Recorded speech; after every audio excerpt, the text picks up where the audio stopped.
तो चलिए आगे बढ़ते हैं।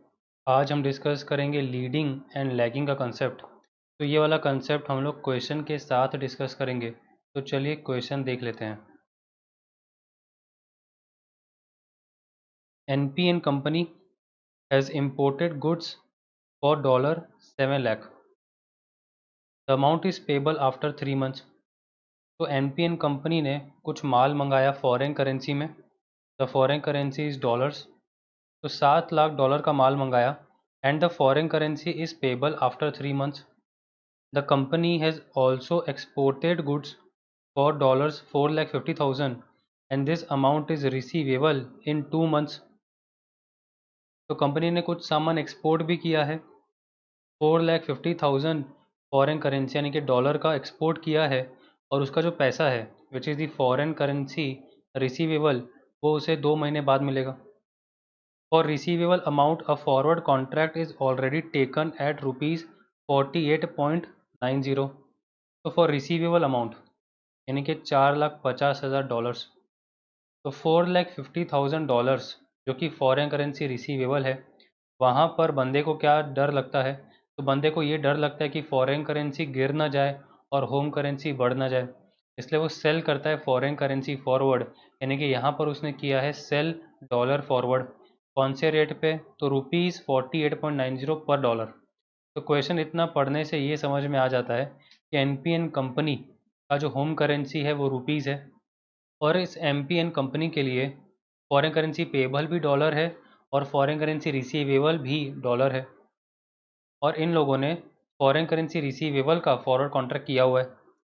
The market rates for rupee and dollar are as under. Spot दिया हुआ है 48.50/70, 2 months 25-30 पॉइंट्स। तो ये आपको स्वैप पॉइंट्स दिए हुए हैं 3 months 40-45 points. The company wants to cover the risk and it has two options as under to cover the payables in the forward market. तो कंपनी को कवर करना है अपना रिस्क। तो कंपनी के दो रिस्क हैं यहाँ पे, एक है फॉरेन करेंसी रिसीवेबल को लेके और एक है फॉरेन करेंसी पेबल को लेके। तो जो फॉरेन करेंसी रिसीवेबल का रिस्क है उसके लिए तो कंपनी ने हेजिंग कर ली यूजिंग द फॉरवर्ड कॉन्ट्रैक्ट, यानी कि कवर कर लिया risk using the forward contract. तो कंपनी का कौन सा रिस्क अनहेज्ड है? तो जो फॉरेन करेंसी पेबल है कंपनी को आफ्टर 3 months $7 लाख, ये अभी तक अनहेज्ड है। यानी कि यहाँ पर रिस्क ये है कि फॉरेन करेंसी बढ़ ना जाए, होम करेंसी गिर ना जाए। तो इसके लिए कंपनी कवर करना चाहती है रिस्क और पहला ऑप्शन है टू कवर द पेबल्स। तो सिंस रिसीवेबल कवर हो चुके हैं, पेबल कवर करने की बात चल रही है, यानी कि फॉरवर्ड कॉन्ट्रैक्ट कर लिया जाए। फॉरवर्ड कॉन्ट्रैक्ट अगर करेंगे तो कौन सा कॉन्ट्रैक्ट करेंगे? तो सिंस मुझे रिस्क फील हो रहा है कि फॉरेन करेंसी बढ़ ना जाए, in case of foreign currency payable I will do by foreign currency forward, यानी कि आई will buy the dollar forward. ठीक है। दूसरा ऑप्शन है टू लैग द रिसीवेबल्स। यही हमारा कंसेप्ट है लीडिंग एंड लैगिंग का। To lag the receivables by 1 month and cover the risk only for the net amount. No interest for dealing the receivables is earned. Evaluate both the options if the cost of rupee funds is 12%. Which option is preferable? तो चलिए समझते हैं कि NPN company है जिसका home currency rupees है। इनका foreign currency payable है $7 lakh, T is equal to maturity यानी कि N is equal to 3 months। और इस कंपनी के लिए कुछ ना कुछ रिसीवेबल है, foreign currency receivable which is $450,000, जहाँ पर एन है 2 months। कंपनी ने इसका कॉन्ट्रैक्ट ऑलरेडी कर लिया, यानी कि सेल फॉरेन करेंसी फॉरवर्ड यानी कि सेल डॉलर फॉरवर्ड का कॉन्ट्रैक्ट कर लिया। यानी कि कंपनी ने कॉन्ट्रैक्ट किया है to sell the foreign currency at a future date that is at T is equal to maturity यानी कि N is equal to 2 months at the rate of 48.90 rupees पर डॉलर। अब कंपनी के सामने दो अलग अलग ऑप्शन आ चुके हैं, एक एक डिस्कस करते हैं। पहला ऑप्शन ये है कि T is equal to 0, T is equal to 2 और T is equal to 3। T is equal to 2 का मतलब है N is equal to 2 months और टी इज इक्वल टू 3 का मतलब है N is equal to 3 months। T is equal to 2 को जो कंपनी को फॉरेन करेंसी रिसीवेबल है, इसके लिए कंपनी ने फॉरवर्ड कॉन्ट्रैक्ट ऑलरेडी कर लिया है एट द रेट 48.90। तो the company should cover the payables. तो फॉरेन करेंसी पेबल के लिए कंपनी को भी फॉरवर्ड कॉन्ट्रैक्ट कर लेना चाहिए at T is equal to 3। तो एक तो ये ऑप्शन हो गया, यानी कि ऑप्शन नंबर 1 कि ऑलरेडी आपने फॉरेन करेंसी रिसीवेबल का कॉन्ट्रैक्ट कर लिया है, फॉरेन करेंसी पेबल का कॉन्ट्रैक्ट कर लो, तो दोनों हेजिंग हो जाएगी। रिसीवेबल की भी हेजिंग हो गई, पेबल की भी हेजिंग हो गई। ऑप्शन नंबर 2 ये है कि जो आपको फॉरेन करेंसी रिसीवेबल है ना, उसका सबसे पहले तो फॉरवर्ड कॉन्ट्रैक्ट कैंसिल कर लो। उसके बाद क्या करो, जहाँ से आपको पैसा आने वाला है, यानी कि $4,50,000 आने वाला है, उसको फ़ोन करके बोल दो कि भैया मेरे को T=2 को पैसा नहीं चाहिए, मेरे को T=3 को तू डॉलर दे देना। इसी का मतलब होता है लैग द रिसीवेबल्स, जिसका मतलब निकलेगा डिले द रिसीवेबल्स। आपको T=2 को पेमेंट मिल जाती, यानी कि $4,50,000 का पेमेंट मिल जाता, लेकिन आप चाह रहे हो कि वो 1 महीने बाद आए।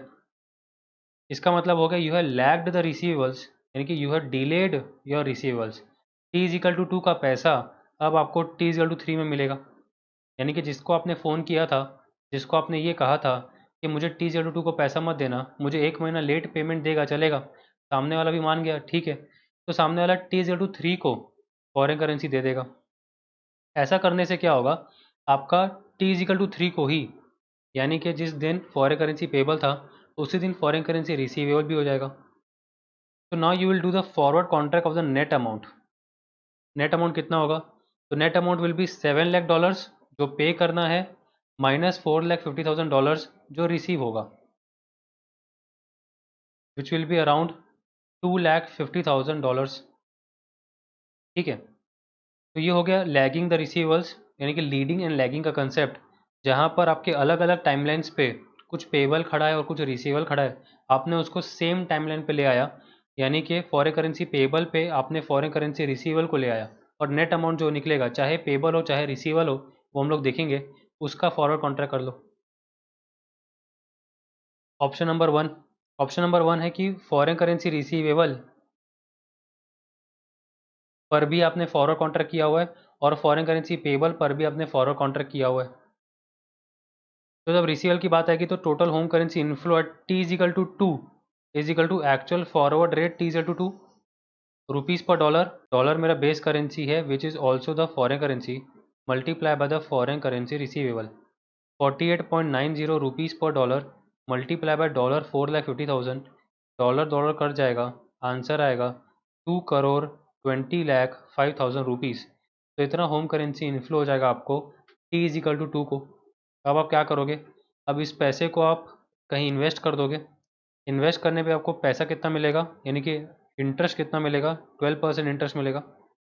तो interest earned from T=2 to T=3 that is for 1 month, तो आपको 1 महीने का इंटरेस्ट मिलेगा 2,20,05,000 multiply by 12/100 multiply by 1 month upon 12 month, क्योंकि जो 12% रेट दिया हुआ है वो साल का है, पर एनम है, तो आपको 2,20,050 का इंटरेस्ट इनकम हो जाएगा। तो your total home currency inflow at T=3 is equal to 2,20,05,000 plus 2,20,050 rupees, यानी कि 2,22,25,050 रुपीज़। तो T=2 को आपको होम करेंसी इनफ्लो हुआ, यानी कि फॉरेन करेंसी रिसीवेबल था और वो फॉरवर्ड कॉन्ट्रैक्ट के रेट से आपने होम करेंसी में कन्वर्ट कर लिया, फिर उसको इन्वेस्ट कर दिया 1 महीने के लिए, तो T=3 को आपको होम करेंसी इनफ्लो हो गया विच इज़ दिस अमाउंट। अब बात कर लेते हैं कि T=3 तो मेरा होम करेंसी आउटफ्लो कितना होगा due to the foreign currency payable. तो एक्चुअल फॉरवर्ड रेट T=3 वाला रुपीज़ पर dollar multiply by the foreign currency payable. मैं यहाँ पे क्या करूँगा, यहाँ पे मैं बाय करूँगा फॉरेन करेंसी फॉरवर्ड। ऐसा क्यों करूँगा, ऐसा इसलिए क्योंकि फॉरेन करेंसी पेबल में रिस्क ये होता है कि फॉरेन करेंसी बढ़ ना जाए, और जो रिस्क आपका नॉर्मल मार्केट का होता है वही चीज़ आप एक्सपेक्टेशन बना देते हैं डेरिवेटिव मार्केट की, यानी कि अब आप डेरिवेटिव मार्केट जाओगे ये एक्सपेक्टेशन लेके कि फॉरेन करेंसी बढ़ जाए, और जब आप ये एक्सपेक्टेशन लेते हैं तो आप बाय करते हैं फॉरेन करेंसी फॉरवर्ड, यानी कि डॉलर फॉरवर्ड। डॉलर यहाँ पे मेरा बेस करेंसी है, तो आई will buy the base currency eight the rate ask rate. तो मेरा स्पॉट रेट दिया हुआ है क्वेश्चन में 48.50/70 और 3 मंथ का स्वैप पॉइंट दिया हुआ है 40/45। हम यहाँ पे अज्यूम करेंगे कि ये स्वैप पॉइंट्स है। यूजुअली क्वेश्चंस में हमको जो पॉइंट्स दिया रहता है उसको हम स्वैप पॉइंट्स लेके सॉल्व कर लेते हैं, बट वहाँ पर हम ये नोट लिखना भूल जाते हैं कि वो जो पॉइंट्स दिए हुए हैं उसको हम स्वैप पॉइंट्स अज्यूम कर रहे हैं। तो कभी भी आप क्वेश्चन सॉल्व कर रहे हो और पॉइंट्स लिखा हो, यानी कि स्वैप पॉइंट्स दिया हो इस तरीके का 25, 30, 40, 45, तो एक छोटा सा नोट आपको लिख देना चाहिए कि it is assume that the points given in the question are swap points and the question is solve accordingly. तो एक छोटा सा एक नोट लिख लेना, आपके लिए बहुत हेल्पफुल रहेगा। तो अज्यूम करेंगे कि स्वैप पॉइंट्स है, तो स्पॉट रेट क्या होगा? स्पॉट रेट होगा हमारा 48.50/48.70। ठीक है, ये टी इक्वल टू जीरो का है। 3 मंथ के स्वैप पॉइंट्स हैं 0.40/0.45, क्योंकि स्वैप पॉइंट्स में सबसे पहले तो हम कन्वर्ट करते हैं, यानी कि स्पॉट रेट में जितने डेसिमल होंगे उतने डेसिमल का हम लोग स्वैप पॉइंट्स बना देते हैं। यहाँ पर स्पॉट रेट में 2 डेसिमल है, 0.50 एंड 0.70, यानी कि 2 डेसिमल। तो सबसे पहले तो हम कन्वर्ट कर लेंगे स्वैप पॉइंट्स को, तो 0.40/0.45। फिर ये डिसीजन लेना है कि ऐड करना चाहिए या लेस करना चाहिए। तो मैंने आपको बताया था कि अगर प्रीमियम लिखा है तो ऐड करो, डिस्काउंट लिखा है तो माइनस करो, और अगर दोनों नहीं लिखा तो ये देखो कि लो हाई है या हाई लो है। तो यहाँ पे 0.40 is low and 0.45 is high, यानी कि 0.45 इज़ मोर देन 0.40। तो यहाँ पर हम ऐड करेंगे स्वैप पॉइंट्स। तो टी इजिकल टू 3 का फॉरवर्ड रेट मेरे पास आ जाएगा रुपीज़ पर डॉलर का, which is 48.50 plus 0.40 and 48.70 plus 0.45। तो आपका एक्सचेंज रेट होगा 48.90/49.15। मुझे बेस करेंसी बाय करनी है, यानी कि डॉलर बाय करना है फ्यूचर में, तो मैं आस्क रेट यूज़ करूँगा विच इज़ 49.15। तो 49.15 रुपीज़ पर dollar multiply bye 7 lakh dollars, क्योंकि मैं क्या निकाल रहा हूँ? मैं निकाल रहा हूँ total home currency outflow at T is equal to 3। तो मेरा आंसर आ जाएगा 3,44,05,000। इतना होम करेंसी आउटफ्लो हो जाएगा टी इजिकल टू 3 को। तो फाइनली समरी ये निकलेगी कि आपका टोटल होम करेंसी इनफ्लो हुआ at T is equal to 3 2,22,25,050 rupees, और आपका टोटल होम करेंसी आउटफ्लो हुआ टी इजिकल टू 3 को 3,44,05,000, और इन दोनों की आपने हेजिंग की हुई थी। ठीक है, तो net home currency outflow at T is equal to 3 is 2 - 1, यानी कि आउटफ्लो माइनस इनफ्लो 1,21,79,950 रुपीज़, इतने का आपका होम करेंसी आउटफ्लो हो जाएगा नेट। ठीक है, अब ऑप्शन नंबर 2 डिस्कस करते हैं। ऑप्शन नंबर 2 में क्या था? ऑप्शन नंबर 2 में आपने क्या किया था? सबसे पहले तो फॉरवर्ड कॉन्ट्रैक्ट कैंसिल कर लिया, उसके बाद आपने लैग कर दिया रिसीवेबल्स, यानी कि सामने वाले को फ़ोन किया और बोला कि मुझे 1 महीने बाद पेमेंट देना। इस 1 महीने बाद के पेमेंट के पीछे आपको कुछ भी इंटरेस्ट इनकम नहीं होगी, मतलब सामने वाला उतना ही पैसा देगा जितना वो टी इजिकल टू 2 को देता।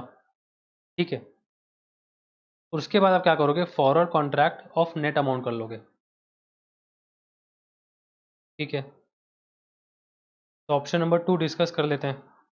Eight T is equal to 0 cancel करना पड़ेगा फॉरवर्ड कॉन्ट्रैक्ट, यानी कि जो ओरिजिनल पोजीशन ली थी उसका रिवर्स पोजीशन लेना पड़ेगा, क्योंकि कैंसलेशन ऑफ फॉरवर्ड कॉन्ट्रैक्ट हम पढ़ चुके हैं, जिसमें हम ये देखा करते थे कि कैंसलेशन के समय जो भी ओरिजिनल पोजीशन होती है उसका रिवर्स पोजीशन लिया जाता है। कस्टमर ने क्या ओरिजिनल पोजीशन ली थी? तो कस्टमर ने लिया था सेल फॉरेन करेंसी फॉरवर्ड का पोजीशन, क्योंकि फॉरेन करेंसी रिसीवेबल वाला फॉरवर्ड कॉन्ट्रैक्ट आप लोग कैंसिल करने जा रहे हो। तो फॉरेन करेंसी रिसीवल के केस में ओरिजिनल पोजीशन होता है sell foreign currency forward, reverse position होगी buy foreign currency. Exchange rate कौन सा लेना है तो डिपेंड करेगा कि कौन सा केस है। यहाँ पे अर्ली कैंसलेशन का केस है, यानी कि टी इजिकल टू मैच्योरिटी के पहले ही आप कैंसलेशन कर रहे हो। आप कब कर रहे हो कैंसलेशन? आप कर रहे हो टी इजिकल टू 0 को। ठीक है, तो टी इजिकल टू 0 को आप कैंसलेशन कर रहे हो जो कॉन्ट्रैक्ट टी इजिकल टू 2 को मैच्योर होने वाला था। तो this is the early cancellation case. यहाँ पर आप actual forward rate T is equal to balance maturity वाला यूज़ करेंगे, यानी कि टी इजिकल टू 2 को जो भी बाय फॉरेन करेंसी फॉरवर्ड का रेट होगा उस पर आप रिवर्स पोजीशन ले लेंगे। तो क्वेश्चन देखते हैं। स्पॉट रेट दिया हुआ है 48.5/70 और 2 मंथ का स्वैप पॉइंट्स दिया हुआ है 25, 30। तो स्पॉट रेट 48.50, 48.70, 2 मंथ का स्वैप पॉइंट्स है 25, 30। सबसे पहले कन्वर्ट कर लो, सो 0.25/0.30। फिर चेक किया तो लो हाई पता चला तो ऐड कर दो, यानी कि actual forward rate T is equal to 2 rupees पर डॉलर आपका आ जाएगा 48.50 प्लस 0.25, 48.70 प्लस 0.30, विच विल बी 48.75/49। मुझे बेस करेंसी बाय करना है क्योंकि मुझे कॉन्ट्रैक्ट करना है बाय फॉरेन करेंसी फॉरवर्ड वाला। तो बेस करेंसी बाय होती है आस्क रेट पे, तो ₹49 पर डॉलर वाला फॉरवर्ड रेट यूज़ कर लेंगे। तो अब ये कैलकुलेट किया जाएगा कि इस बंदे को यानी कि कस्टमर को लॉस हुआ कैंसलेशन पे या प्रॉफिट हुआ कैंसलेशन पे। उसको इस तरीके से चेक करेंगे कि उसने सेल किया था फॉरेन करेंसी फॉरवर्ड 48.90 रुपीज़ पर डॉलर में, यानी वो $1 बेचता 48.9 में, लेकिन अभी कैंसलेशन के कारण उसको बाय करना पड़ गया फॉरेन करेंसी फॉरवर्ड 49 रुपीज़ पर डॉलर में, यानी $1 अब वो बाय करेगा 49 रुपीज़ में। तो अगर डॉलर एक प्रोडक्ट है तो इस बंदे ने प्रोडक्ट बेचा 48.9 में बट खरीदा 49 में, मतलब महंगा खरीदा सस्ता बेचा, तो लॉस ही आना चाहिए। तो चेक करते हैं, sell foreign currency forward 48.9 rupees पर dollar multiply by $4,50,000, dollar dollar cut जाएगा, आंसर आएगा ₹2,20,05,000। And then buy foreign currency forward यानी कि ₹49 पर dollar multiply by $4,50,000, dollar dollar cut जाएगा, आंसर आएगा 2,20,50,000। तो प्रॉफिट और loss on cancellation answer negative आया 45,000, यानी कि loss on cancellation is 45,000 rupees. यहाँ पर कोई एक्चुअली में डॉलर परचेज करना या डॉलर सेल करने की बात नहीं हो रही है, यहाँ पर पोजीशंस की बात चल रही है। इस बंदे ने सेल फॉरेन करेंसी वाला पोजीशन लिया था 48.9 में और अभी बाय फॉरेन करेंसी वाला पोजीशन ले रहा है 49 में, तो इस तरीके से उसको लॉस हो जाएगा कैंसलेशन में। ठीक है। Net foreign currency payable eight T=3 निकल के आएगा, foreign currency payable T=3 minus foreign currency receivable T=3। ऐसा क्यों हो पाया? क्योंकि मैंने लैगिंग कर दिया। मेरा फॉरेन करेंसी रिसीवेबल खड़ा था T=2 में, उसको लैग कर दिया, फॉरेन करेंसी रिसीवेबल T=3 बना दिया। तो फॉरेन करेंसी पेबल भी T=3 और फॉरेन करेंसी रिसीवेबल भी T=3। तो मुझे $7 लाख पे करना है और $4,50,000 मुझे मिलेंगे। नेट मेरा $2,50,000 का पेबल खड़ा हो जाएगा। ठीक है। Now I will buy the foreign currency forward at T=0 और 2.5 लाख यानी कि $2,50,000 कौन से रेट पे? तो 49.15 रुपीज़ पर डॉलर के रेट पे।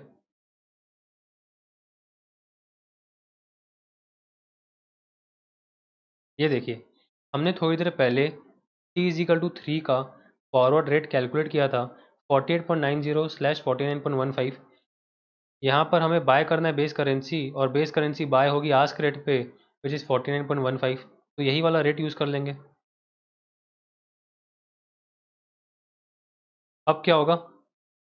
अब मेरा टोटल होम करेंसी जो आउटफ्लो होने वाला है वो $2,50,000 पे होने वाला है eight the rate of 49.15 rupees पर डॉलर, 1,22,87,500।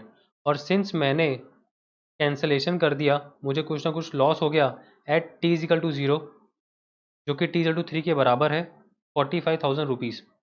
ऐसा क्यों बोला? ऐसा इसलिए बोला क्योंकि T=3 को तो आपको कैश आउटफ्लो होना है which is home currency outflow, लेकिन लॉस ऑन कैंसलेशन तो आपको T=0 को ही हो जाएगा, यानी कि जो फॉरवर्ड कॉन्ट्रैक्ट आप कैंसिल करने जा रहे हो वो T=0 को ही करोगे। आपको मैंने थोड़ी देर पहले दिखाया था कि आप कैंसलेशन कब कर रहे हो, आप T=0 को कैंसलेशन कर रहे हो। तो अगर आप T=0 को कैंसलेशन करोगे तो आपका जो लॉस अराइज होगा ऑन कैंसलेशन वो 45,000 रुपीज़ T=0 को अराइज होगा। बट T=3 की बात चल रही है यहाँ पे, यानी कि होम करेंसी आउटफ्लो T=3।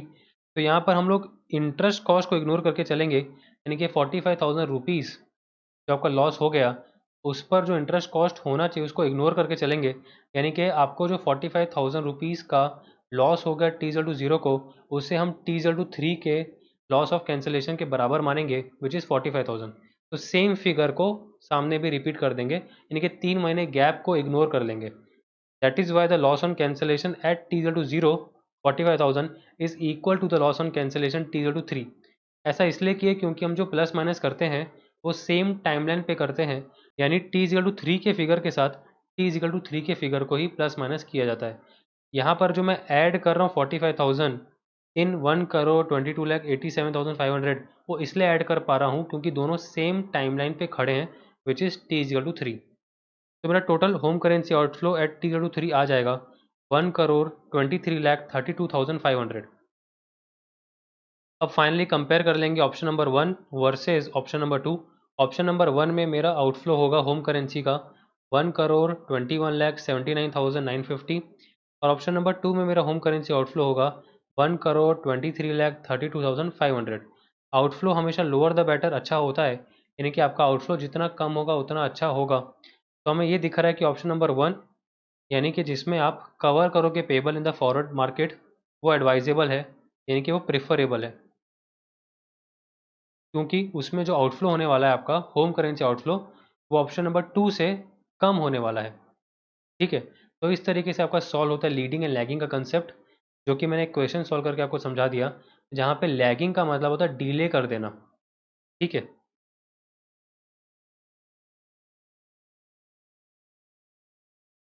चलिए आगे बढ़ते हैं। अब हम डिस्कस करेंगे purchasing power parity PPP theory. It is a type of exchange rate theory. तो जैसा कि हमने आईआरपी यानी कि इंटरेस्ट रेट पैरिटी थ्योरी देखी थी, वैसा ही एक थ्योरी है purchasing power parity theory. It is a theory to determine the exchange rate at a future date. तो फ्यूचर डेट में एक्सचेंज रेट होना कितना चाहिए, उसकी थ्योरी कहलाती है परचेजिंग पावर पैरिटी थ्योरी। ठीक है, ट्रिपल पी पीपीपी यानी कि दो तरीके की होती है। एक होता है absolute form which is absolute PPP, and there is a relative form जिसे हम रिलेटिव पीपीपी बोलते हैं। हमारा डिस्कशन रिलेटिव पीपीपी पे होने वाला है। इसके हिसाब से exchange rate depends upon the inflation rates. तो अगर दो कंट्री के बीच के एक्सचेंज रेट की बात चल रही है, तो उन देशों का जो इन्फ्लेशन रेट चल रहा होगा उस पर डिपेंड करेगा एक्सचेंज रेट, ऐसा relative purchasing power parity theory कहता है। इसे एग्जांपल से समझते हैं कि मान के चलो एक बास्केट है ऑफ प्रोडक्ट नंबर ए। तो कोई प्रोडक्ट है विच इज़ प्रोडक्ट ए, उसका एक बास्केट है। अगर आपको अमेरिका में ये बास्केट खरीदना हो T=0 को, तो आपको $1 देना पड़ेगा अमेरिका में और आपको ये प्रोडक्ट मिल जाएगा। यही सेम प्रोडक्ट यानी कि यही सेम प्रोडक्ट ए का बास्केट इंडिया में भी अवेलेबल है, बट इंडिया में कंज्यूमर को ₹70 देने पड़ेंगे। यानी कि वही basket with all the same features America में $1 का बिक रहा है और इंडिया में ₹70 का बिक रहा है। तो यहाँ पर मैं ये कह सकता हूँ कि ₹70 इज इक्वल टू $1, यानी कि 70 रुपीज़ डिवाइडेड बाय $1, तो मेरा स्पॉट रेट आ जाएगा, यानी कि जिसे हम एस बोलते हैं, ₹70 पर डॉलर। यहाँ पर बेस करेंसी डॉलर है और प्राइस करेंसी रुपीज़ है। तो ये एक तरीका है एक्सचेंज रेट निकालने का कि कोई कॉमन प्रोडक्ट आप ले लो, मतलब कंसिडर कर लो, और दोनों कंट्रीज़ में देख लो कि दोनों कंट्रीज़ में वो कितने में बिक रहा है। तो दोनों कंट्रीज़ की जो करेंसीज़ है उसके बीच का एक्सचेंज रेट निकाला जा सकता है। अब इन्फ्लेशन रेट को यहाँ पर ऐड करते हैं, यानी कि इस कंसेप्ट को ऐड करते हैं इन्फ्लेशन रेट के, कि मान के चलो अमेरिका में इन्फ्लेशन का रेट 5% पर एनम है। इसका मतलब ये निकलेगा कि आज से 1 साल बाद, यानी कि T=1 ईयर, वही सेम बास्केट $1 का नहीं मिलेगा, वो मिलेगा $1 प्लस 5% ऑफ $1, यानी कि $1.05। इन्फ्लेशन यही होता है, चीज़ें महंगी होती हैं, यानी कि इन्फ्लेशन है। तो आज कोई चीज़ $1 की है, 1 साल बाद वो $1 की नहीं रहेगी, वो महंगी हो चुकी होगी ड्यू टू द इन्फ्लेशन। तो अगर अमेरिका में 5% पर एनम, मतलब साल भर में 5% महंगी हो जाती हैं चीज़ें, तो जिस बास्केट की मैं बात कर रहा था T=0 को, वो $1 का नहीं है, वो $1.05 का बन जाएगा T=1 ईयर पे। इंडिया का इन्फ्लेशन रेट मान के चलो 11% पर एनम है, तो यहाँ पर क्या होगा, यहाँ पे ₹70 प्लस 11% ऑफ ₹70, यानी कि 77.70 रुपीज़ का वो बास्केट बन जाएगा। यानी कि जो चीज़ कल तक ₹70 की थी, आज 77.70 रुपीज़ की हो जाएगी, और जो चीज़ कल तक $1 की थी, वो $1.05 की हो जाएगी। अभी आपको दिख रहा होगा कि यहाँ पर ये दोनों भी कंपेरेबल हैं, यानी कि ₹77.70 should be equal to $1.05 as per the purchasing power parity theory। तो हमारा एक्सपेक्टेड स्पॉट रेट यहाँ पे निकल के आ जाएगा T is equal to 1 year का 77.70 रुपीज़ डिवाइडेड बाय $1.05 यानी कि ₹74 पर डॉलर। ये हमारा एक्सपेक्टेड स्पॉट रेट है, यानी हमारी एक्सपेक्टेशन है कि $1.74 का बन जाए at T is equal to 1 year. तो आज $1.70 का है, T is equal to 1 year पे एक्सपेक्टेशन है यूजिंग द इन्फ्लेशन रेट्स की जो मेरा स्पॉट रेट है वो ₹74 पर डॉलर यानी $1.74 का हो जाए। ठीक है, तो according to the relative PPP E S by S is equal to 1 plus in P C divided by 1 plus in B C whole का power T. In P C का मतलब inflation rate in the country of price currency, ये per annum में रहता है, हमें decimal में लेना है। प्राइस करेंसी की कंट्री का यहाँ पर मतलब निकलेगा, हमारी प्राइस करेंसी है रुपीज़, तो हमारी कंट्री हो जाएगी इंडिया, यानी कि इंडिया का इन्फ्लेशन रेट यूज़ करना है यानी 11% पर एनम। इसे हमें डेसिमल में लेना है यानी कि 0.11। ठीक है, इन बीसी का मतलब है inflation rate in the country of base currency, ये भी पर एनम में लेना है और डेसिमल में लेना है। हमारा बेस करेंसी चल रहा है डॉलर, तो हमारी कंट्री हो जाएगी यूएसए। यूएसए का इन्फ्लेशन रेट दिया हुआ है 5% पर एनम, तो हमें 0.05 करके यूज़ करना है। ई का मतलब है नंबर ऑफ ईयर्स, तो यहाँ पर हम 1 ईयर की बात कर रहे हैं। ई एस का मतलब होता है expected spot rate at a future date, तो यहाँ पर हमने कैलकुलेट किया था E S is equal to 74 rupees पर डॉलर। और एस का मतलब है actual spot rate at T is equal to zero, यानी कि टी इजिकल टू ज़ीरो को, यानी आज एक्चुअली में स्पॉट रेट है कितना। तो हमारे एग्जांपल में वो निकल के आया था 70 रुपीज़ पर डॉलर। तो अगर इस फॉर्मूले में which is E S by S is equal to 1 plus in P C upon 1 plus in B C whole का पावर टी, इसमें अगर हम लोग वो फिगर्स को इनपुट कर दें तो क्या होगा, तो ₹74 पर dollar divided by ₹70 per dollar is equal to 1 plus 0.11 divided by 1 plus 0.05 whole का पावर 1। और अगर आप चेक करेंगे तो दोनों बराबर होंगे, यानी कि 74/70 will be equal to 1.11 divided by 1.05। तो रिलेटिव पीपीपी ये कहता है कि जो एक्सचेंज रेट है दो कंट्रीज़ के बीच में, that is dependent upon the inflation rate in the countries. और ये फार्मूला दिया है रिलेटिव पीपीपी ने, E S by S is equal to 1 plus in P C upon 1 plus in B C whole का power T. चलिए एक question देख लेते हैं। The rate of inflation in India is 8% per annum and in the USA it is 4%। ठीक है, the current spot rate for USD in India is 46, यानी कि ₹46 पर dollar. What will be the expected rate after 1 year and after 4 years applying the purchasing power parity theory? तो question में दिया हुआ है कि इंडिया में इन्फ्लेशन रेट का परसेंटेज है 8% पर एनम यानी कि 0.08 डेसिमल में, और 4% पर एनम यानी कि 0.04 डेसिमल में। Spot rate T to zero का दिया हुआ है ₹46 पर डॉलर।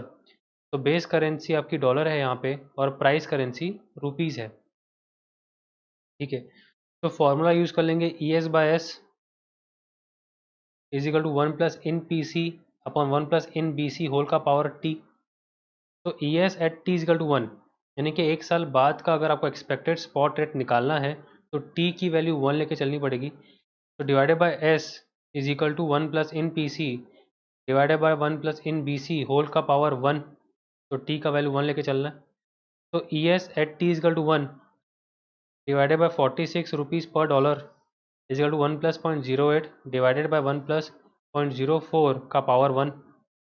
तो E S at T is equal to 1 equal to 46 rupees पर डॉलर इंटू 1.08 डिवाइडेड बाय 1.04, आपका आंसर आएगा 47.77 रुपीज़ पर डॉलर। ये है एक्सपेक्टेड स्पॉट रेट, यानी कि मेरी एक्सपेक्टेशन है कि स्पॉट रेट बन जाए 47.77 रुपीज़ पर डॉलर। अब मुझे आफ्टर 4 ईयर्स का बी एस निकालना है। तो E S at T is equal to 4 यानी कि expected spot rate at T is equal to 4 यानी कि 4 साल बाद divided by S is equal to 1 plus 0.08 divided by 1 plus 0.04 whole का पावर 4 करके चलेंगे, यानी कि टी की वैल्यू 4 लेके चलेंगे। तो E S at T equal to 4 equal to 46 rupees पर dollar multiply by 1.08 divided by 1.04 whole का पावर 4 रुपीज़ 46 पर dollar multiply by 1.1629516 approximate answer आएगा 53.50 रुपीज़ पर डॉलर 53.50 47.77। तो इस तरीके से परचेजिंग पावर पैरिटी काम करती है, जहाँ पर ये माना जाता है कि जो एक्सचेंज रेट है दो कंट्री के बीच में that is dependent upon the inflation rates in both the countries. और ये फॉर्मूला दिया गया है रिलेटिव पीपीपी ने which is E S by S 1 plus in P C upon 1 plus in B C whole का पावर टी। ओके, चलिए आगे बढ़ते हैं। अब हम डिस्कस करेंगे एक्सटर्नल कमर्शियल बोरोइंग ईसीबी। बहुत सारे स्टूडेंट्स ये वर्ड देख के बहुत घबरा जाते हैं, एक्सटर्नल कमर्शियल बोरोइंग ईसीबी। तो मैं आपको ये समझाने जा रहा हूँ कि ईसीबी कोई भारी टर्म या भारी कंसेप्ट नहीं है। इसका सिंपल सा मीनिंग आपको याद रखना है, फॉरेन करेंसी लोन। जब भी आप ईसीबी वर्ड सुनेंगे कहीं पर भी, आपको इमेजिन करना है फॉरेन करेंसी लोन, यानी कि किसी बंदे ने होम करेंसी छोड़ के फॉरेन करेंसी में लोन लिया। मान के चलो इंडिया में आप रहते हैं, इंडिया की होम करेंसी रुपीज़ है, तो आपने रुपीज़ में लोन नहीं लिया, आपने डॉलर में या पाउंड में या येन में लोन लिया। यानी कि रुपीज़ में लोन नहीं लिया, कोई और करेंसी में which is a foreign currency उसमें लोन लिया। तो अगर कोई बंदा ईसीबी ले रहा है यानी कि एक्सटर्नल कमर्शियल बोरोइंग ले रहा है, इसका मतलब वो फॉरेन करेंसी में लोन ले रहा है। ठीक है, ये सिंपल वाला मीनिंग आप हमेशा याद रखना। इसको एक क्वेश्चन से समझते हैं। K Limited currently operates from 4 different buildings and wants to consolidate its operations into one building which is expected to cost rupees 90 crore. तो K Limited एक कंपनी है जिसकी 4 अलग अलग बिल्डिंग है और वो ये चाहती है कि एक बिल्डिंग से काम करें, और ऐसा करने पे उसे 90 करोड़ रुपीस का खर्चा हो सकता है। The board of K Limited had approved the above plan, and to fund the above cost agreed to avail an external commercial borrowing ECB यानी कि foreign currency loan of GBP 10 million from G bank. तो 10 million pound का loan लेने जा रहे हैं। 1 million मतलब 10 लाख, तो 10 मिलियन मतलब 1 करोड़। तो 1 करोड़ पाउंड का फॉरेन करेंसी लोन लेने जा रहे हैं के limited on the following conditions. The loan will be availed on 1st April 2019 with interest payable on half yearly rest. Half yearly rest का मतलब होगा 6 मंथ पे इंटरेस्ट पे किया जाएगा, मतलब 1 साल में 2 बार इंटरेस्ट पे किया जाएगा। Average loan maturity life will be 3.4 years with an overall tenure of 5 years. ये वाली लाइन बहुत ही ज़्यादा इम्पॉर्टेंट है इस क्वेश्चन के लिए, और बहुत सारे स्टूडेंट इस लाइन पे कंफ्यूज होते हैं कि एक्चुअली में लोन 5 साल का है या 3.4 ईयर्स का है। तो मैं आपको बता देता हूँ कि लोन एक्चुअली में तो 5 साल का ही है, लेकिन बॉन्ड वैल्यूएशन चैप्टर में जो हमने ड्यूरेशन का कंसेप्ट पढ़ा था, वही ड्यूरेशन दिया हुआ है 3.4 ईयर्स। तो सर इसका काम क्या है? इसका काम ये है कि क्वेश्चन में जो भी डेटा हमको यूज़ करना है, जिसमें ईयर्स यूज़ करना है, वहाँ पे हम लोग ड्यूरेशन यूज़ करेंगे, यानी कि average loan maturity life use करेंगे, 5 ईयर्स नहीं यूज़ करेंगे। ठीक है।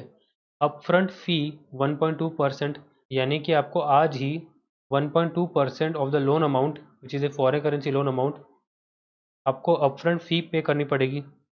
This is just like processing fees. Interest cost is GBP 6 month LIBOR plus margin of 2.5%। तो जो आपने लोन लिया वो 6 मंथ लिबोर यानी कि London interbank offered rate यानी कि फ्लोटिंग इंटरेस्ट रेट पे लोन लिया plus margin of 2.5%। The 6 month LIBOR is expected to be 1.05%। ये 1.05% 6 मंथ का है? नहीं, लिबोर हमेशा पर एनम होता है, यानी कि 6 मंथ लिबोर जो दिया हुआ है 1.05%, ये पर एनम है। K Limited also entered into a GBP INR hedge at 1 GBP is equal to INR 90 to cover the exposure on account of the above ECB loan, and the cost of the hedge is coming to 4% per annum. मतलब के limited ने hedging कर ली। Hedging तो तब करेंगे ना जब exposure होगा। तो यहाँ पे एक्सपोजर किस बात का है? तो एक्सपोजर इस बात का है कि जो फॉरेन करेंसी लोन आपने लिया, यानी कि पाउंड लोन आपने लिया, वो फॉरेन करेंसी बढ़ ना जाए फ्यूचर डेट में। फॉरेन करेंसी बढ़ जाएगी तो आपका जो पेबल होगा वो बढ़ जाएगा, तो आपको रिस्क फील हो रहा था।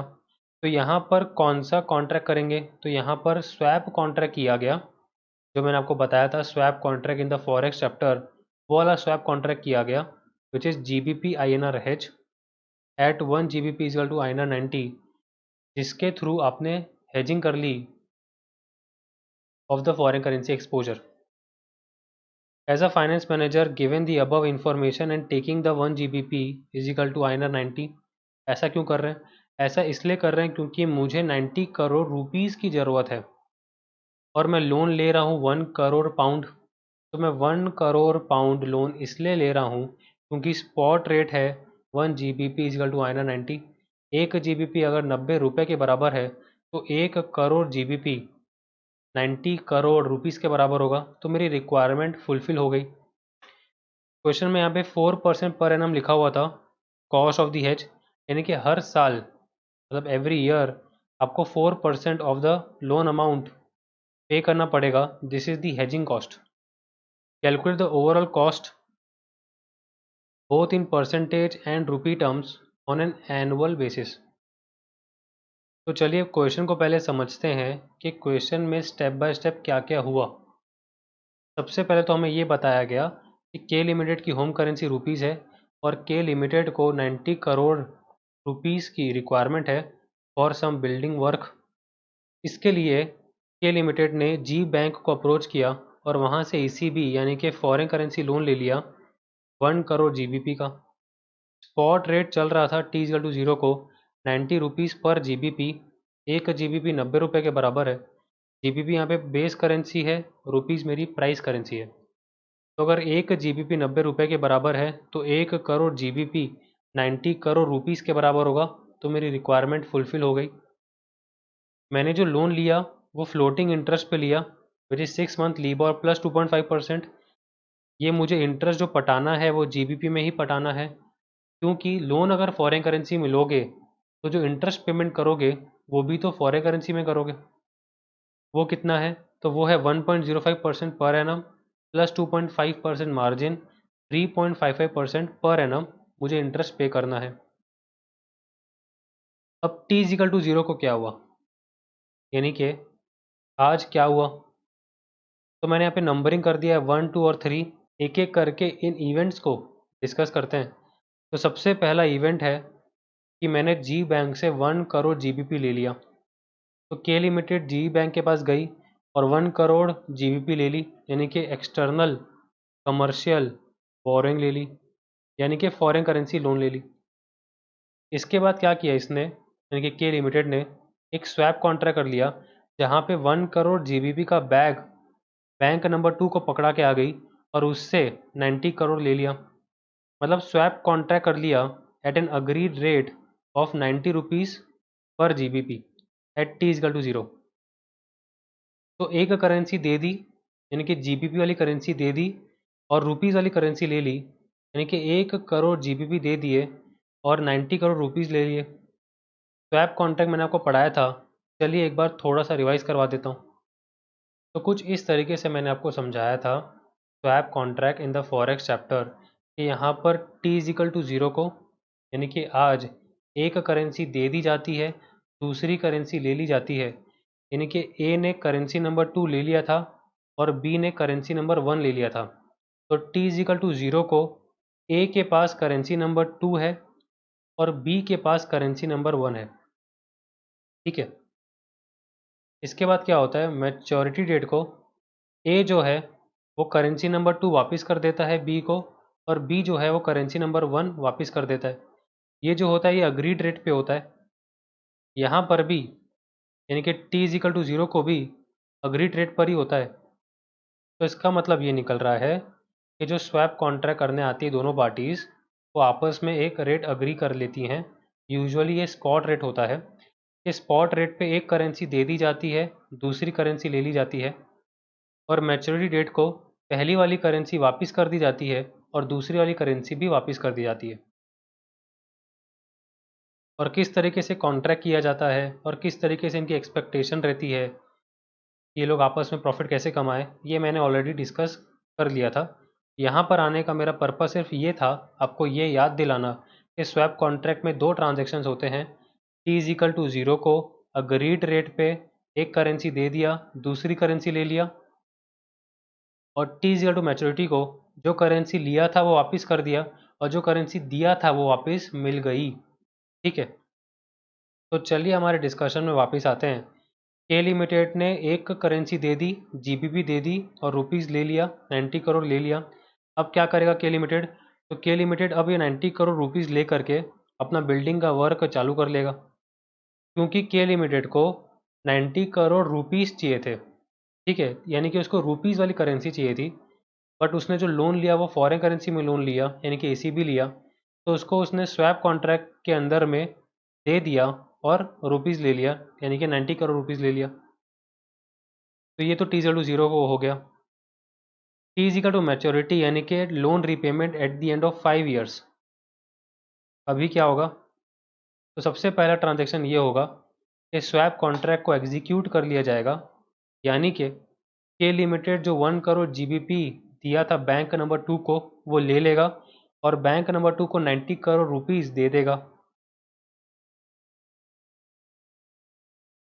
वही हुआ कि के लिमिटेड ने 1 करोड़ जीबीपी बैंक नंबर 2 से ले लिया और 90 रुपीज़ पर जीबीपी के रेट पे 90 करोड़ रुपीज़ उसको दे दिया। तो जो पैसा टी इजिकल टू ज़ीरो को के लिमिटेड लिया था, विच इज़ 90 करोड़ रुपीज़, वो उसने वापस कर दिया। और के लिमिटेड ने जो 1 करोड़ जीबीपी बैंक नंबर 2 को दिया था वो उससे वापस ले लिया। ये 1 करोड़ जीबीपी का के लिमिटेड क्या करेगा? तो सेकेंड ट्रांजेक्शन में जी बैंक को रीपे कर देगा। हमारे केस में जो लोन रीपेमेंट की बात हो रही है वो eight the end of 5 years हो रही है, यानी कि बुलेट रीपेमेंट की बात हो रही है, यानी कि सारा का सारा loan amount T is equal to maturity, यानी कि 5 ईयर्स के एंड पे वापस कर दिया जाएगा टू द जी बैंक। अब आप ये सोच रहे होंगे कि हेजिंग कैसे हुई। देखिए, हेजिंग इस तरीके से हुई कि आपको रिस्क फील हो रहा था कि फॉरेन करेंसी बढ़ ना जाए और होम करेंसी गिर ना जाए, यानी कि जीबीपी बढ़ ना जाए और रुपीस गिर ना जाए। तो जो आपका फॉरेन करेंसी लोन पेबल था वो 1 करोड़ जीबीपी था, और आपको ये डर लग रहा था कि इस 1 करोड़ जीबीपी के बदले आपको 90 रुपीज़ पर जीबीपी से ज़्यादा ना देना पड़े, यानी कि रुपी ज़्यादा ना देना पड़े। ऐसा स्वैप कॉन्ट्रैक्ट करने से आपका जो फॉरेन करेंसी पेबल है वो 90 करोड़ पर ही सीमित हो गया, क्योंकि आपको ये तो पता चल गया था T is equal to zero को जिस दिन आप स्वैप कॉन्ट्रैक्ट करने गए कि आपको मैच्योरिटी डेट के दिन 90 करोड़ रुपीज़ ही लौटाने हैं, जिसके बदले में आपको 1 करोड़ जीबीपी मिल जाएंगे। तो आपको इस चीज़ से फ़र्क नहीं पड़ेगा T is equal to maturity को एक्सचेंज रेट कितना हो गया। तो सिंस आपको फ़र्क ही नहीं पड़ता कि एक्सचेंज रेट क्या हो गया, मैच्योरिटी डेट को आपकी हेजिंग हो गई यूजिंग द स्वैप कॉन्ट्रैक्ट, कि आपकी जेब से 90 करोड़ रुपीज़ जाने हैं, ये आपको T is equal to zero को ही पता चल गया कि मैच्योरिटी डेट को 90 करोड़ रुपीज़ आप दे दोगे, 1 करोड़ जीबीपी ले लोगे और जी बैंक को उसका जो लोन का अमाउंट है वो रीपे कर दोगे। तो स्वैप कॉन्ट्रैक्ट से इस तरीके से हेजिंग हो गई। ठीक है, यहाँ पर एक इम्पॉर्टेंट नोट आ रहा है कि इंटरेस्ट पेमेंट भी जो करना पड़ेगा, इंटरेस्ट पेमेंट जो फॉरेन करेंसी लोन पे करना पड़ेगा वो भी जीबीपी में करना पड़ेगा, यानी कि फॉरेन करेंसी में करना पड़ेगा। बट इस बात का रिस्क फील नहीं कर रहे हैं ये लिमिटेड, यानी कि interest payments in GBP risk is assume to be ignored here, यानी कि के लिमिटेड को इस बात का रिस्क फील नहीं हो रहा कि जो इंटरेस्ट पेमेंट करना पड़ेगा फॉरेन करेंसी में वो एक्सचेंज रेट तब क्या हो जाएगा, यानी कि जो मुझे फॉरेन करेंसी इंटरेस्ट पे करना है उसका रिस्क फील नहीं हो रहा, इसलिए उसका हेजिंग नहीं करेंगे। मुझे सिर्फ रिस्क फील हो रहा है बड़े अमाउंट का, which is the loan amount, उसी का रिस्क फील हो रहा है, यानी कि प्रिंसिपल अमाउंट का रिस्क फील हो रहा है। और इसलिए मैंने स्वैप कॉन्ट्रैक्ट किया है प्रिंसिपल अमाउंट पे, यानी कि लोन अमाउंट पे, विच इज़ 1 करोड़ जीबीपी। यहाँ तक तो क्लियर हो गया क्वेश्चन। हेजिंग कॉस्ट दिया हुआ है 4% पर एनम। ठीक, अब क्वेश्चन की रिक्वायरमेंट फिर से पढ़ते हैं। Calculate the overall cost in percentage and rupee terms on an annual basis. मतलब मुझे ये हेजिंग करके और लोन लेके टोटल कॉस्ट कितना पड़ा। तो सबसे पहले तो मुझसे अपफ्रंट फीस ले ली जाएगी 1.2% of 1 crore GBP, one time ली जाएगी, which is 1,20,000 GBP। Interest payment मुझे करना पड़ेगा, तो इंटरेस्ट पेमेंट भले 6 मंथली करना पड़ेगा, लेकिन यहाँ पर हम टोटल इंटरेस्ट पेमेंट यानी कि जो मेरा पूरा लोन का पीरियड है उस पूरे लोन के पीरियड पे कितना इंटरेस्ट चुकाऊंगा वो कैलकुलेट करेंगे। 3.55% multiply by 1 crore GBP multiply by 3.4 years. यही बहुत ही इम्पॉर्टेंट ऑब्जर्वेशन है और इस क्वेश्चन का पॉइंट है कि यहाँ पर जो आप नंबर ऑफ ईयर्स लेंगे वो आप लेंगे ड्यूरेशन वाले विच इज़ 3.4 ईयर्स। ठीक है, तो यहाँ पे जो आपका एन होगा वो 3.4 ईयर्स होगा, यानी कि ये वाला होगा which is average loan maturity life, और 5 ईयर्स नहीं होगा। ठीक है, तो GBP इज इक्वल टू 12,07,000 आ जाएगा answer. Hedging cost is 4% of 1 crore GBP into 3.4 years, 13,60,000 GBP। Total overall cost आपका हो जाएगा 26,87,000 GBP। ठीक है, यहाँ पर हमारा जो लोन है वो भले 5 साल का हो लेकिन उसका ड्यूरेशन 3.4 ईयर्स का है। अगर आप रिकॉल करेंगे बॉन्ड वैल्यूएशन चैप्टर, तो उसमें हम लोग टेबल बनाया करते थे जिसमें हम summation WX divided by summation W ऐसा कुछ करते थे। तो वहाँ पे हम ड्यूरेशन ऑफ द बॉन्ड निकाला करते थे कि उस बॉन्ड का ड्यूरेशन कितना है, मतलब मैं जो पैसा लगा रहा हूँ वो रिकवर कब तक हो जाएगा। याद करिए, वहाँ पे हमने पढ़ा था कि हम लोग जो पैसा लगा रहे हैं वो रिकवर कब तक हो जाएगा, ऐसा कुछ पढ़ा था हमने। तो यहाँ पर भी लोन का बात वही चल रहा है कि लोन जो है वो 3.4 ईयर्स का ड्यूरेशन का है और वही यूज़ करेंगे for the purpose of calculations. तो overall cost is total overall cost upon loan amount multiply by 100 multiply by 12/n। यहाँ पे हमें एनुअल ओवरऑल कॉस्ट निकालना है, यानी कि एनुअल बेसिस पे ओवरऑल कॉस्ट निकालना है, मतलब MMY निकालना है, मनी मार्केट यील्ड, या आंसर पर एनम में आएगा। तो GBP 26,87,000 divided by GBP 1 crore into 100 into 12 month upon 3.4 years में है, इसे मंथ्स में कन्वर्ट करेंगे तो 3.4 इंटू 12 मंथ्स। तो आपका आंसर आएगा 7.9% पर एनम अप्रोक्सीमेटली। इसका मतलब ये निकल रहा है कि आपका overall cost in GBP terms is 7.9% per annum into GBP 1 crore is equal to GBP 7,90,000।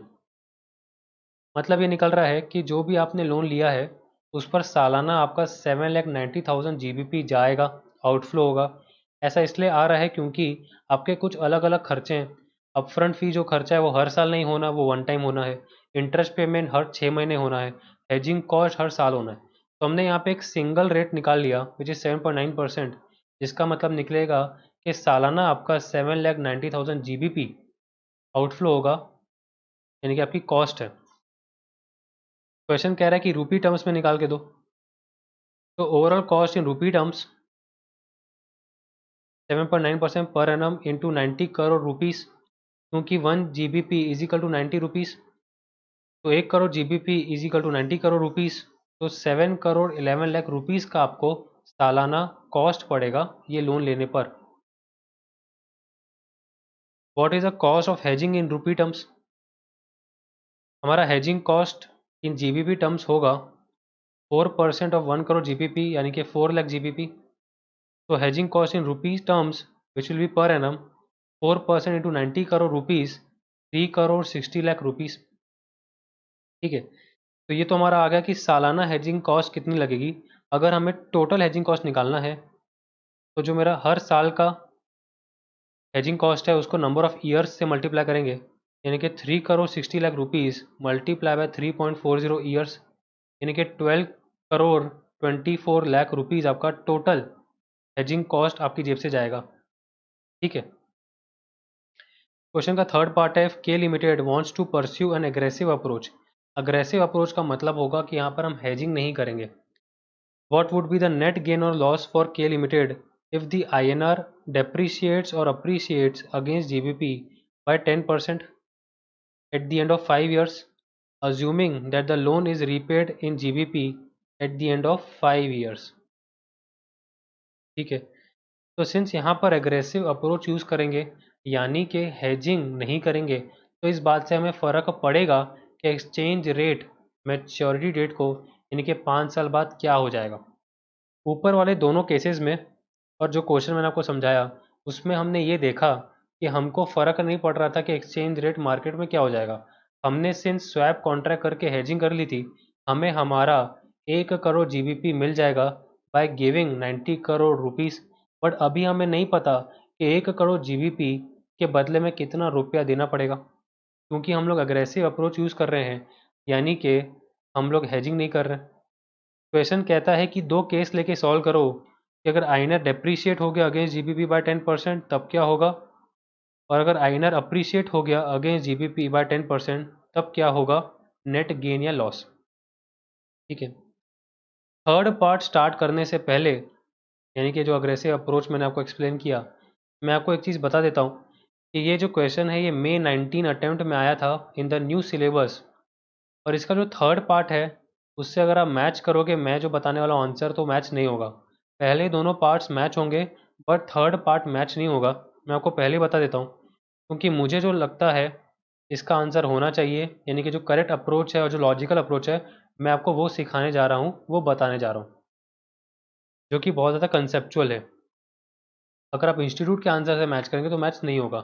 ठीक है, तो चलिए अग्रेसिव अप्रोच स्टार्ट करते हैं, यानी कि थर्ड पॉइंट स्टार्ट करते हैं जहाँ पे हम हेजिंग नहीं करेंगे यानी कि no swap contract. Case number 1 है कि आईएनआर डेप्रीशिएट हो गया अगेंस्ट जीबीपी बाय 10%। कब हुआ, तो T is equal to maturity यानी कि N is equal to 5 years के एंड पे हुआ। आईएनआर मेरा प्राइस करेंसी है यहाँ पे और जीबीपी मेरा बेस करेंसी है, क्योंकि सारे कोड्स जो हमको दिए हुए हैं क्वेश्चन में इस तरीके से दिए हुए हैं, जहाँ पे मैंने आपको बताया था कि जीबीपी आपका बेस करेंसी है और रुपीज़ आपका प्राइस करेंसी है। यहाँ पे वर्ड यूज़ हुआ है अप्रिशिएट डेप्रिशिएट। तो जब फॉरेक्स चैप्टर हमने स्टार्ट किया था तो स्टार्टिंग के डिस्कशन में मैंने अप्रिसिएशन और डेप्रिसिएशन पढ़ाया था, तो चलिए एक बार उसको रिवाइज कर लेते हैं।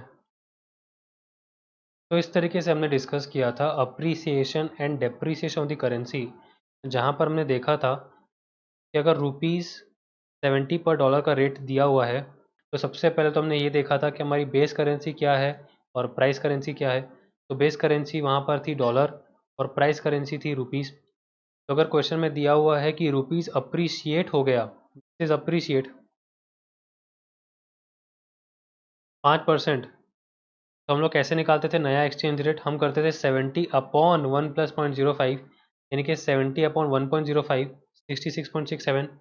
और अगर रुपीज़ डेप्रीशिएट हो गया यानी कि प्राइस करेंसी डेप्रीशिएट हो गई तो हम क्या करते थे, हम लोग 70 अपॉन 1 माइनस 0.05 करते थे यानी कि 70 अपॉन 0.95 करते थे यानी कि 73.68। तो अगर प्राइस करेंसी बढ़ती है तो इस तरीके से निकालना है और प्राइस करेंसी घटती है तो इस तरीके से निकालना है।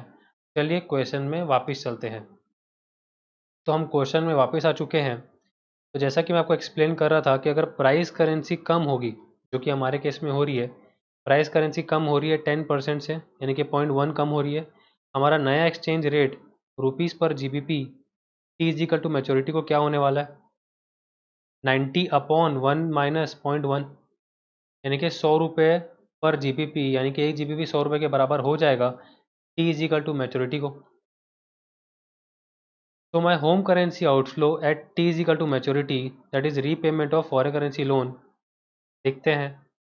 अगर मैं hedging नहीं करता, that is if no hedging is done, 100 रुपये पर जीबीपी मुझे दे देना पड़ता 1 करोड़ जीबीपी के पीछे, यानी कि 100 करोड़ रुपया होम करेंसी आउटफ्लो हो जाता।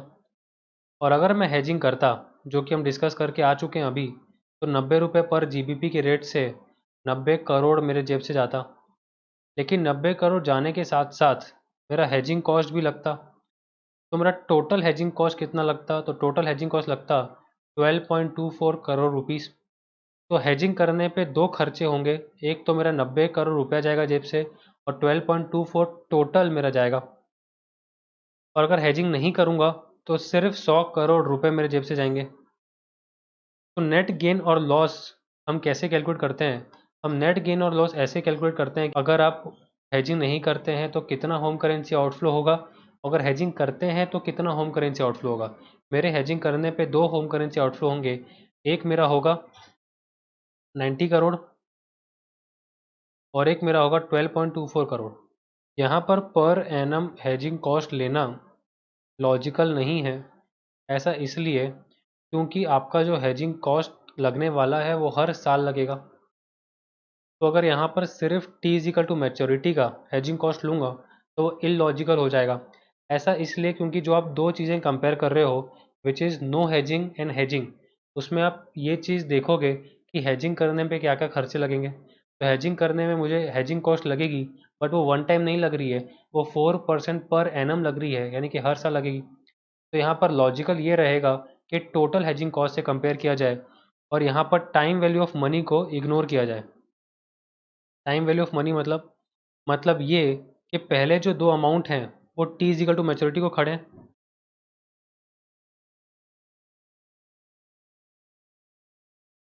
यानी कि T is equal to maturity को 100 करोड़ जाते अगर हेजिंग नहीं करता और 90 करोड़ जाएगा अगर हेजिंग करूंगा तो। बट हेजिंग कॉस्ट के लिए ऐसा लेना लॉजिकल नहीं है, क्योंकि हेजिंग करने अगर आप जाते हो तो आपका हेजिंग कॉस्ट पर एनम लगेगा, तो टोटल बेसिस लेना लॉजिकल है। तो नेट गेन मुझे हो जाएगा 2.24 करोड़ रुपीज़ का, यानी कि 2+3 which is hedging cost plus मेरा जो होम करेंसी आउटफ्लो होने वाला है -1। तो अगर मैं हेजिंग नहीं करूँगा तो मेरा सिर्फ 100 करोड़ रुपया ही जाएगा। अगर मैं हेजिंग करता हूँ तो 90 प्लस 12.24 करोड़ मेरा जाएगा, तो मेरी 2.24 करोड़ की सेविंग हो गई। भले ही मेरा एक्सचेंज रेट मेरे फेवर में तब्दील नहीं हुआ, तब्दील का मतलब चेंज नहीं हुआ, यानी कि मेरे को जो डर था वही हो गया। यानी कि फॉरेन करेंसी पेबल के केस में आपको डर लगता है कि फॉरेन करेंसी बढ़ ना जाए, होम करेंसी गिर ना जाए। यहाँ पर आईएनआर गिर गया, विच इज़ होम करेंसी गिर गया। तो भले जैसा आपको डर लग रहा था वैसा हो गया, बट स्टिल आपने सेविंग्स कर ली, क्योंकि हेजिंग कॉस्ट बहुत ही ज़्यादा महंगी है यहाँ पे। ठीक है। सेकेंड केस आ रहा है, अगर आईएनआर अप्रिशिएट हो गया against GBP by 10%, T is equal to maturity यानी कि N is equal to 5 years. INR मेरा प्राइस करेंसी है, प्राइस करेंसी बढ़ेगी अगर 10% से यानी कि 0.1, तो नया exchange rate T is equal to maturity को निकल के आएगा 90/1 प्लस 0.1, यानी कि ₹81.81 पर जीबीपी। तो यहाँ पर मेरी सेविंग्स बढ़ जाएगी। अगर मैं हेजिंग नहीं करता हूँ तो मेरे जेब से जाएगा ₹81.81 करोड़, यानी कि ₹81.81 पर GBP multiply by 1 crore GBP. अगर हेजिंग करता हूँ तो मेरा 90 करोड़ रुपीज़ और 12.24 करोड़ रुपीज़ आएगा। तो यहाँ पर भी मुझे नेट गेन हो जाएगा, यानी मेरा जो आंसर आएगा वो पॉजिटिव आएगा, यानी कि 2+3 - 1 is equal to positive ₹20.43 crore. ठीक है। ऐसा इसलिए हो रहा है यहाँ पर क्योंकि जो मेरा रिस्क था वैसा नहीं हुआ, उसका उल्टा हो गया। मुझे फॉरेन करेंसी पेबल में रिस्क होता है कि प्राइस करेंसी जो है वो कम ना हो जाए, यानी कि होम करेंसी कम ना हो जाए मेरे केस में, और फॉरेन करेंसी बढ़ ना जाए। बट यहाँ पे तो ऐसा हुआ ही नहीं। यहाँ पर तो होम करेंसी उल्टा बढ़ गई, यानी प्राइस करेंसी बढ़ गई। तो जो मेरा रिस्क था उससे उल्टा हो गया, इसलिए मेरी सेविंग भी बढ़ गई। और पहले केस में यानी कि केस नंबर 1 में भले जैसा मुझे रिस्क लग रहा था वैसा हो गया, यानी 90 रुपये पर जीबीपी की जगह 100 रुपये पर जीबीपी हो गया, यानी कि जीबीपी महंगा हो गया, तब भी मुझको सेविंग हो जाएगी, क्योंकि जो हेजिंग कॉस्ट है वो बहुत ज़्यादा है। अगर एक पल के लिए हेजिंग कॉस्ट को इग्नोर कर दो तो आपको ये दिखेगा कि अगर हेजिंग नहीं करते तो 100 करोड़ जाएगा, और अगर हेजिंग करते तो 90 करोड़ जाएगा, तो 10 करोड़ की सेविंग हो गई। ठीक है। यानी कि हेजिंग करना बेनिफिशियल है। हेजिंग करने से 90 करोड़ ही जाएगा, हेजिंग नहीं करने से 100 करोड़ चला जाएगा। तो हेजिंग करना बेनिफिशियल दिख रहा है पहले पॉइंट में। सेकेंड पॉइंट में अगर कंपेयर करोगे तो अगर हेजिंग नहीं करते तो 81.81 करोड़ जाएगा, अगर हेजिंग करते तो 90 करोड़ जाएगा, यानी कि हेजिंग करने से सेविंग नहीं होगी, उल्टा लॉस हो जाएगा, क्योंकि जो मार्केट का एक्सचेंज रेट है वो आपके फेवर में कन्वर्ट हो गया। तो इस कारण से आपको 90 करोड़ की जगह सिर्फ 81.81 करोड़ देना पड़ता। अगर सिर्फ इन दोनों चीज़ों को देखें, यानी कि second point and first point, तब लग रहा होगा कि एक्सचेंज रेट के कारण आपका डिसीजन चेंज हो सकता है। लेकिन सिंस यहाँ पे हेजिंग कॉस्ट इतनी महंगी है विच इज़ 12.24 करोड़, दोनों केसेस में चाहे एक्सचेंज रेट आपके फेवर में कन्वर्ट हो या एक्सचेंज रेट आपके फेवर में कन्वर्ट ना हो, आपको दोनों केस में गेन दिख रहा है। ठीक है, लेकिन यहाँ पे हम लोग हेजिंग कॉस्ट इसलिए इग्नोर नहीं कर रहे हैं क्योंकि it is relevant for decision making. कोई चीज़ इररेलेवेंट फॉर डिसीजन मेकिंग तब होती है जब वो दोनों केसेस में लग रही हो। यानी कि अगर मेरा 12.24 करोड़ नो हेजिंग के केस में भी लग रहा होता और हेजिंग के केस में तो ऑलरेडी लग रहा है, तो उसे मैं इग्नोर कर देता। बट यहाँ पे मैं हेजिंग कॉस्ट को इग्नोर इसलिए नहीं कर सकता क्योंकि वो सिर्फ और सिर्फ उसी केस में लग रहा है जहाँ पर मेरा हेजिंग है, यानी कि 12.24 करोड़ तभी देना पड़ेगा अगर हेजिंग करूँगा, और 12.24 करोड़ नहीं देना पड़ेगा अगर हेजिंग नहीं करता तो। ठीक है, तो इस तरीके से सॉल्व होता है आपका एक्सटर्नल कमर्शियल बोरोइंग यानी कि फॉरेन करेंसी लोन का क्वेश्चन।